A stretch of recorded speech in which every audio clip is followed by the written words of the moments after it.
అందరికీ జై శ్రీరామ్. నా పేరు నవీన్ కుమార్, విశ్వ హిందూ పరిషత్ నుంచి నందికొట్కూరు.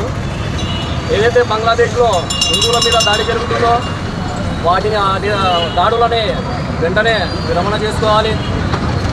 చిన్మయానంద స్వామిని అన్యాయంగా అరెస్టు చేయడమే కాకుండా హిందువులంటే చిన్న చూపు అయింది. చిన్మయానంద స్వామి చేసిన తప్పేంటి?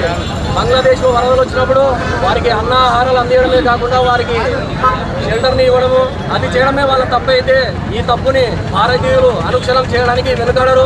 ఒకరికి 10 మందికి అన్నం పెట్టడమే తప్పైతే ఆ తప్పును మళ్ళీ చేయడానికి మేము సిద్ధంగా ఉన్నాము. గుంటూరు వెస్ట్ ఎమ్మెల్యే గారైన మాధవి గారు పబ్లిక్కి భగవద్గీతని అందజేస్తుండగా ఇస్కాన్ వాళ్ళని అడ్డుకోవడం జరిగింది. మరి ధర్మాన్ని హైకోర్టులో ఏదైతే ప్రమాణ స్వీకారం చేస్తూ భగవద్గీత ప్రమాణ స్వీకారం చేసి ఇది న్యాయానికి ప్రతీకని చెప్తున్నారో అటువంటి భగవద్గీతని అడ్డుకున్నారు.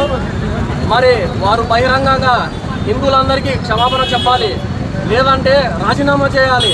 లేని పక్షాన ఈరోజు వేల మందిగా నిరసన తెలియజేయడమే కాకుండా రేపు లక్షల మందిగా ఒకటి అవుతాము. ఈ సందర్భంగా హిందువులందరూ ఏకం కావాలి.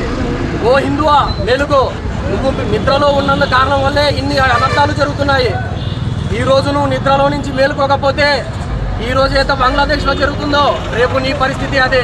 నువ్వు ఇకనైనా మేలుకోకపోతే మరి ఇంకో బంగ్లాదేశ్ కాక మానదు. ఈ దేశం నీకు భారతదేశం తప్పే మరి ఇంకో దేశం లేదు అనే విషయాన్ని ప్రతి హిందూ అనేది గ్రహించాలి. జై శ్రీరామ్. భారత్ మాతా కీ జై.